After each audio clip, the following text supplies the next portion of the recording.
Welcome dear rockers, स्वागत है आपका प्रिंसेस मूवी में। मूवी की शुरुआत में दिखाते हैं कि हमारी हीरोइन प्रिंसेस को किसी बेहोशी की दवा देकर बेड पर लिटा रखा है और उसको बेहोश किसी और ने नहीं बल्कि उससे शादी करने वाले राजकुमार के घर वालों ने किया होता है। और इन्होंने ऐसा क्यों किया ये सब हम आगे देखेंगे। अब प्रिंसेस अचानक से अपनी आंखें खुलती है, फिर उठकर वो सोचती है मैंने शादी का जोड़ा पहना हुआ है लेकिन मेरे हाथों में हथकड़ी किसने पहनाई। और तब उसको याद आता है कि कुछ लोगों ने मिलकर उसको बेहोशी की दवा दी थी और उसको बेड पर लिटा दिया था। यहाँ चल क्या रहा है ये देखने के लिए वो खिड़की से नीचे देखती है। वो देखती है कि उसको एक ऊंची इमारत में रखा गया है। फिर वो जाकर दरवाजा खोलने की कोशिश करती है लेकिन दरवाजे को भी बाहर से लॉक किया होता है। तभी वो किसी के वहाँ पर आने की आवाज को सुनती है। तब वो जल्दी से जाकर फिर से बेड पर बेहोश होने की तरह लेट जाती है और उस कमरे में दो सैनिक आते हैं। उसको देखकर वे कहते हैं अच्छा तो ये है राजकुमारी जो हमारे राजकुमार से शादी करने वाली है। फिर एक सैनिक कहता है कि मैंने आज तक राजकुमारी को इतने करीब से कभी नहीं देखा। तो दूसरा सैनिक कहता है देखो तुम जो भी कर लो लेकिन अगर ये जाग गई तो हम बड़ी प्रॉब्लम में फंस जाएंगे। और तब वो कहता है ठीक है जो होगा देखा जाएगा। और ये कहकर वो प्रिंसेस के एकदम करीब आकर उसको किस करने की कोशिश करता है। और तब वो अचानक उठ जाती है और अपने सर से जोर से उस सैनिक को मार देती है। उसके हाथों में हथकड़ी होती है तो ये सोचते हैं कि अरे वो कर क्या लेगी। फिर वो ऐसा करती है जो कभी किसी ने सोचा ही नहीं होगा। वो अपने अंगूठों को मोड़ लेती है और हाथों में से हथकड़ी निकाल देती है। फिर उन मुड़े हुए अंगूठों को फिर से ठीक कर देती है और उसके बाद वो उस हथकड़ी से ही उन दोनों की बैंड बजा देती है। और तब वो सैनिक उसको धक्का देकर नीचे गिरा देता है और उसके हाथों से हथकड़ी को छीनने लगता है। तब प्रिंसेस उसी बहाने से उसे खींचकर नीचे गिरा देती है। और इस तरह आगे के हर एक एक्शन को अगर मैं एक्सप्लेन करता जाऊंगा तो बहुत समय लग जाएगा दोस्तों। और फिर ऐसे ही चलते एक समय पर वो अपनी हेयर पिन निकालती है और एक सैनिक की गर्दन में नोचने लग जाती है। उस हेयर पिन से नोच नोच कर अंत में वो उसके सर को एक खंबे पर पटक देती है और वो भी वहीं मर जाता है। अब ये देखकर दूसरा सैनिक बड़े गुस्से में आता है और कहता है मैं तुमको छोड़ने वाला नहीं। फिर उन दोनों के बीच फिर से एक जबरदस्त लड़ाई शुरू होती है। प्रिंसेस को खूब मारती है और उसी समय वो भी जरा मार खाती है। फिर एक समय आने पर वो उसको मारकर खिड़की से बाहर गिरा देती है और वो पानी में गिरकर मर जाता है। और जब तक वो थक कर बैठती है तब तक वहाँ पर किसी के और आने की आवाज आती है और तब वो एक बड़ा हथौड़ा लेकर उस सैनिक के सीने पर जोर से मार देती है। फिर उसे कई बार मार मार कर मार डालती है। और ये लड़ाई वो अपनी शादी के जोड़े पहन कर ही कर रही होती है। बताओ कितनी खतरनाक है ये तो एक शेरनी निकली। फिर वो अपने हाथों से हथकड़ी को निकाल देती है और मरे हुए सैनिकों को उठाकर बेड पर रख देती है और उस कमरे को ऐसा बना देती है जैसे कि वहाँ पर कोई घटना घटी ना हो। फिर उस सैनिक के हाथ से कमरे की चाबी लेकर वो दरवाजे को बाहर से लॉक कर देती है और चाबी को अपने पास वाले एक बड़े ड्रम में डालकर वहाँ से निकल जाती है। और उसकी ड्रेस भी उसको बहुत ही परेशान कर रही होती है। अरे शादी का जोड़ा पहनकर बेचारी क्या क्या करती। चुपके से वो यहाँ वहाँ भागने लगती है। फिर वो एक खिड़की से नीचे देखती है कि राजकुमार के आदमियों ने उस किंगडम पर कब्जा करके उसके परिवार को भी बंदी बना रखा है। वे उसकी माँ और पापा और बहन के हाथों पर हथकड़ियां लगाकर उन्हें बीच रास्ते पर बिठा देते हैं। फिर दिखाते हैं विलन राजकुमार को जिसका नाम जूलियस है और उसके साथ में जो चाबुक के साथ खड़ी है वो है मोइरा जो जूलियस की महिला सैनिक है। अब जूलियस प्रिंसेस के पापा यानी राजा से कहता है कि तुम्हारी दो बेटियां हैं और तुम्हें इस देश पर राज करने के लिए कोई बेटा ही नहीं है और इस वजह से मैंने तुम्हारी बड़ी बेटी से शादी करके इस देश के सिंहासन पर अपना हक जमाने का फैसला कर लिया है और इसके लिए तुम भी राजी हो गए थे। फिर शादी करने के लिए यहाँ आने पर तुम्हारी बेटी ने मना कर दिया और अब उसकी गलती की सजा तुम भुगतोगे।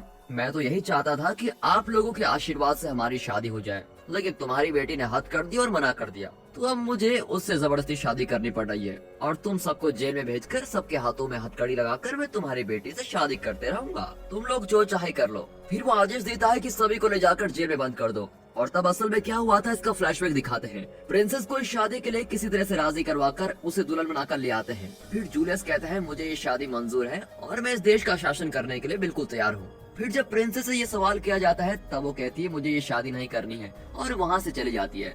इससे गुस्से में आकर जूलियस अपनी सेना के साथ उस पूरे किंगडम पर कब्जा कर लेता है और प्रिंसेस के परिवार उसके देशवासियों को बंदी बना लेता है। और यहाँ हर जगह जूलियस के सैनिक की पहरा कर रहे हैं। वे लोग इस देश के कई लोगों को मार भी चुके होते हैं। फिर एक समय पर एक इंसान आता है जिसने हेलमेट पहन रखा होता है और उसका शरीर एक राक्षस के शरीर जैसा दिखता है और उसके साथ कौन लड़ाई करेगा सोचकर वो छिपने के लिए पानी में जाकर लेट जाती है। फिर वो इंसान भी चला जाता है और प्रिंसेस पानी से बाहर आती है। फिर वो उस ड्रेस में से एक्स्ट्रा कपड़ों को फाड़ देती है ताकि उसको थोड़ा रिलैक्स फील हो। फिर वो धीरे से चलकर आने लगती है। अब यहाँ कोई नहीं है ये सोचकर चलते ही वहाँ वो हेलमेट पहना हुआ इंसान आकर खड़ा होता है। वो अपने एक हाथ से उसको उठा लेता है और पूछता है तुम बिस्तर पर होने के बजाय यहाँ वहाँ क्यों घूम रही हो।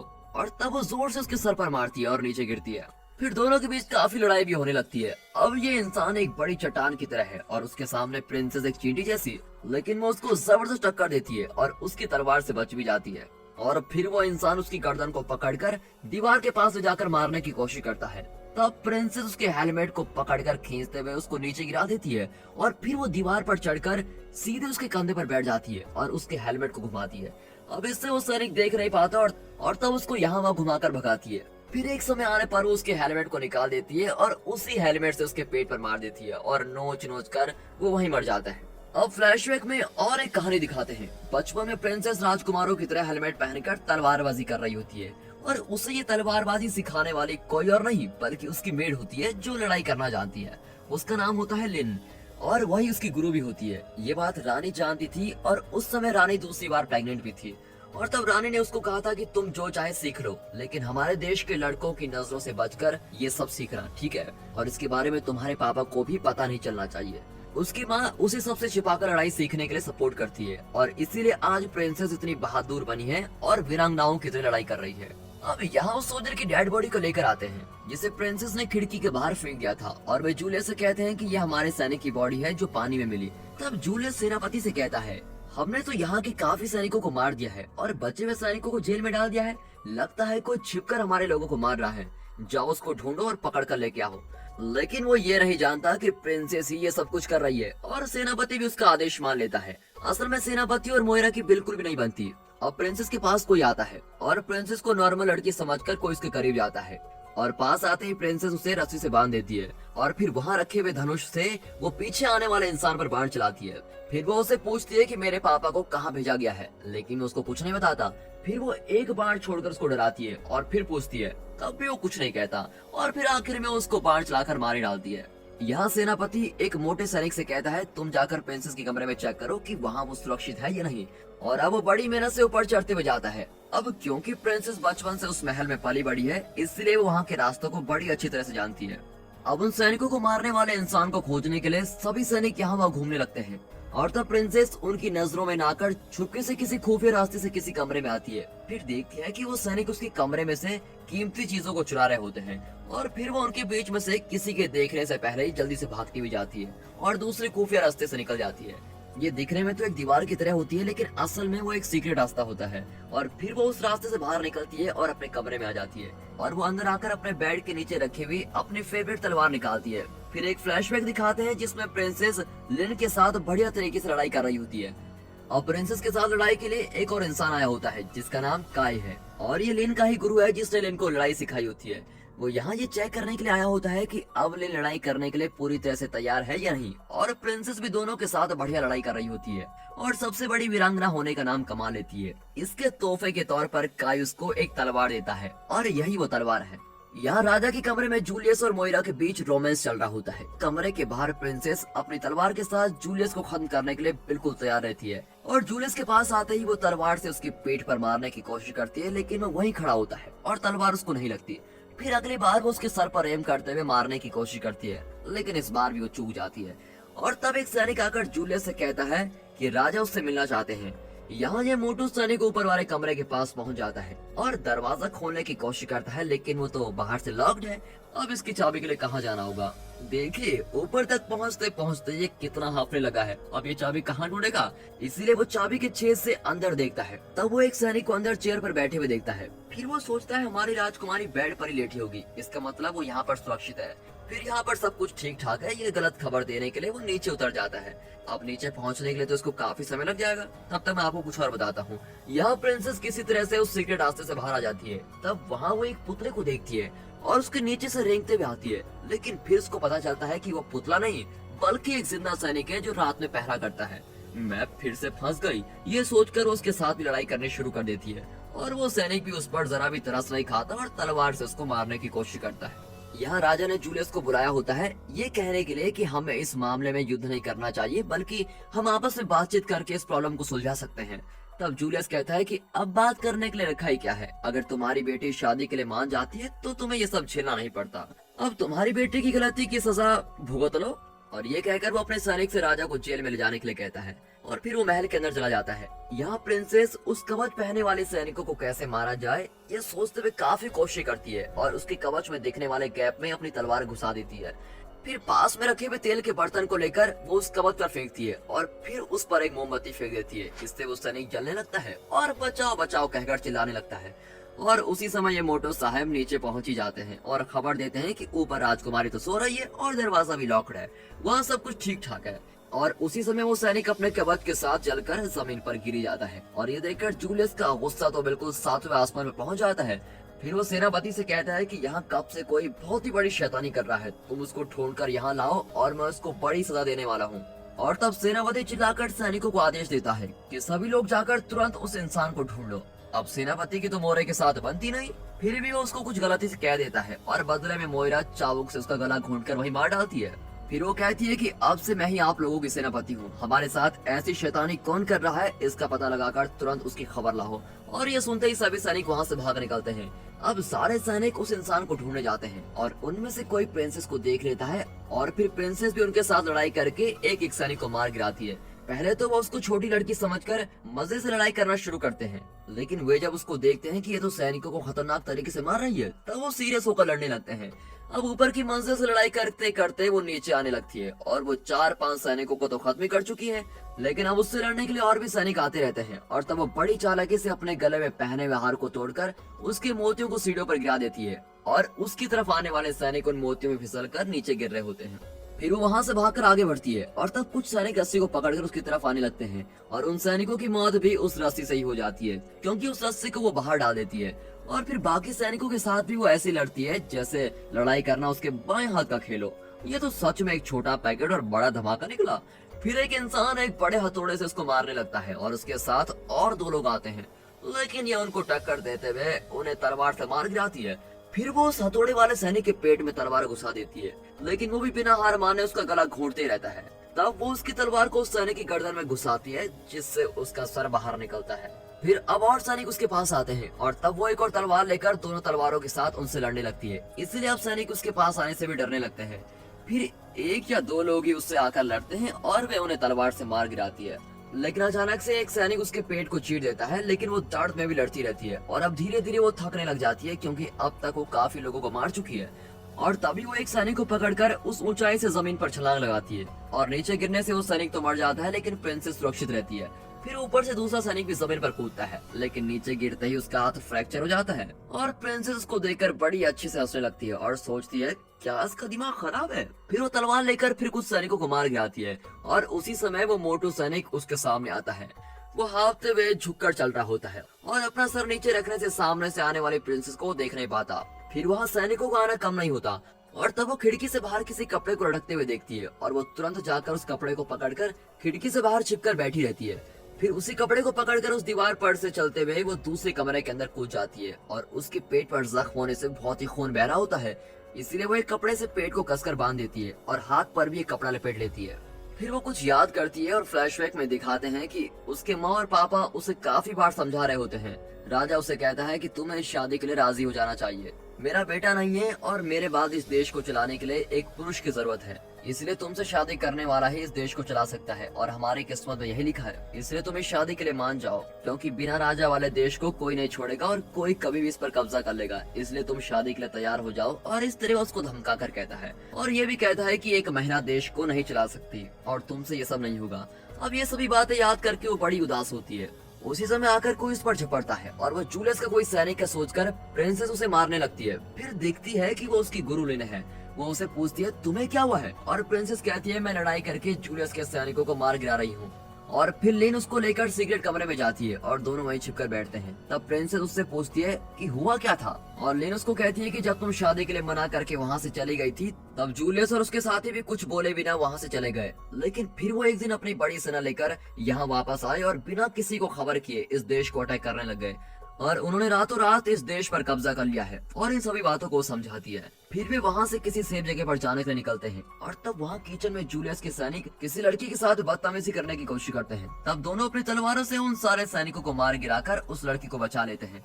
फिर किचन में भी जबरदस्त लड़ाई होने लगती है और कुछ समय बाद वहाँ मोइरा आ जाती है और वो ये जान जाती है कि इतने समय से प्रिंसेस ही उन सबको मार गिरा रही थी। फिर वो उसे एक सबक सिखाने के लिए अपने चाबुक से उसको अटैक करती है और वो दोनों उस चाबुक का सामना नहीं कर पाते और वो सोचते हैं कि अब मोइरा के साथ लड़ने से उनकी मौत भी हो सकती है, इसलिए वे उससे बचकर भागकर नीचे की तरफ आते हैं। और फिर लिन उसको कहती है कि वहाँ से एक नाले में से चलकर तुम सीक्रेट रास्ते से दूसरी तरफ चले जाओ। और फिर लिन अकेले ही मोइरा के साथ लड़ने आती है और अब प्रिंसेस उस नाले को पार करके एक जगह पर पहुंच जाती है और वो अपने माँ पापा को रखी गई जेल की तरफ जाने लगती है। उसको बहुत ही प्यास लगी होती है। फिर जेल के पास आने पर जेल के बाहर कुछ जेलर्स बैठे होते हैं।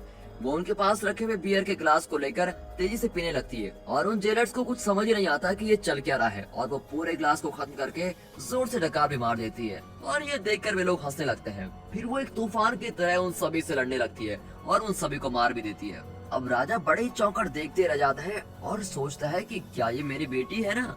फिर वो जेल का दरवाजा खोलकर माँ पापा और वायलेट को बाहर लेके आती है और सभी ठीक ठाक से चल रहा होता है कि अचानक वहाँ एक सैनिक आकर प्रिंसेस के सर पर जोर से मार देता है और इससे प्रिंसेस बेहोश हो जाती है।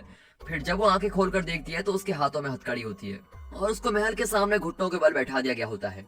फिर जूलियस कहता है अब प्रिंसेस मेरे जाल में फंस गई है और ये सोचकर उसको टच करता है।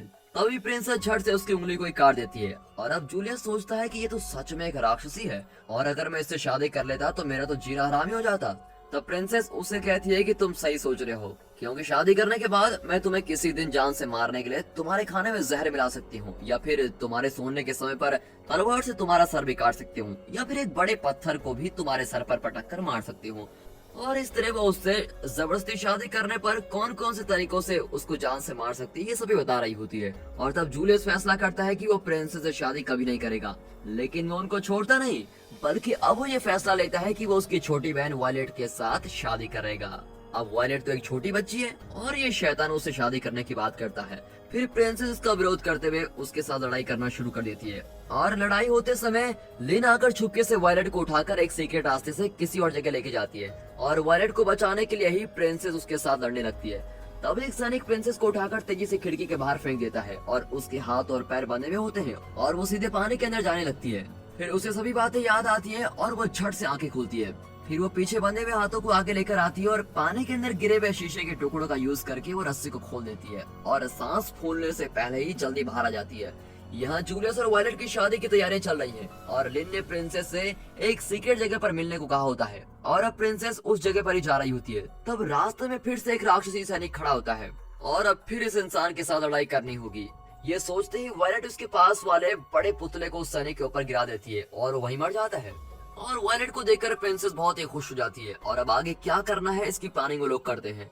और फिर एक दूसरे सीक्रेट रास्ते से वो तीनों हथियारों के कमरे में जाते हैं। अब इस कमरे के बारे में सिर्फ राजा के परिवार वालों को ही पता रहता है। फिर वे वहाँ से जरूरी हथियार ले लेते हैं और अपने कपड़े भी बदल लेते हैं और वायलेट भी उनके साथ लड़ने जाने की बातें करके मजाक करती है। तब प्रिंसेस उसे समझाते हुए कहती है नहीं, उसकी कोई जरूरत नहीं है, तुम यहीं पर ठहरो। अगर तुम बाहर निकलोगी तो जूलियस तुमसे शादी कर लेगा और तुमको बहुत ही परेशान करेगा, इसलिए तुम यहीं रुको और बाहर चाहे कुछ भी हो जाए लेकिन तुम गलती से भी बाहर मत निकलना। और उसको ऐसे समझाकर वे दोनों बाहर निकलते हैं। यहाँ इस टाउन के चर्च में इनकी शादी की तैयारी की गई होती है। प्रिंसेस के घर वालों के हाथों को बांधकर उन्हें भी वहाँ लाए होते हैं और जूलियस आकर उनके सामने खड़ा होता है और वायलेट के आने का इंतजार कर रहा होता है। वो उनसे कहता है कि मेरे सैनिक जल्दी वायलेट को ढूंढ कर लेके आएंगे और मैं उससे शादी करूंगा। लेकिन तब तक प्रिंसेस युद्ध के लिए आ गई होती है और जूलियस के सैनिकों के साथ बढ़िया लड़ाई कर रही होती है। अब उसको देखकर जूलियस कहता है अब तक हमारे 100 से ज्यादा सैनिकों को ये मार चुकी है, इसकी मौत कब होगी? और तब मोइरा कहती है कि मैं हूं ना, देखना इसकी मौत मेरे चाबुक से ही होगी। और ये कहकर वो अपना चाबुक लेकर प्रिंसेस के पास जाती है। अब तक छिपकर लड़ने वाली प्रिंसेस अब मैदान पर आकर सभी के सामने लड़ने लगती है और दूसरी तरफ लिन अपने धनुष बाण से सभी सैनिकों को मार रही होती है। लेकिन फिर झुंड में सैनिकों का आना चलता रहता है और इसलिए वो दो तलवारों को जोड़कर एक खंभे जैसा बनाकर बढ़िया तरीके से लड़ती है। अब यहाँ लड़ाई चल रही होती है तो वहाँ वायलेट प्रिंसेस के समझाने के बावजूद उस रास्ते से बाहर आ जाती है और वो एक चाकू को भी साथ लेके जाती है। फिर वो जाकर लिन के गुरु काय के हाथों की रस्सी खोल देती है और अब आगे काय को बाकी सभी के हाथों से रस्सी को निकालना होगा। यहाँ ये दो वीर महिलाएं लगातार लड़ रही होती है। तब एक सैनिक प्रिंसेस पर बाण चलाता है पर वो तुरंत हटी जाती है और वो उसकी तलवार को बाण जैसा फेंकती है जिससे उस बाण चलाने वाले सैनिक की गर्दन पर तलवार लगकर वो मर जाता है।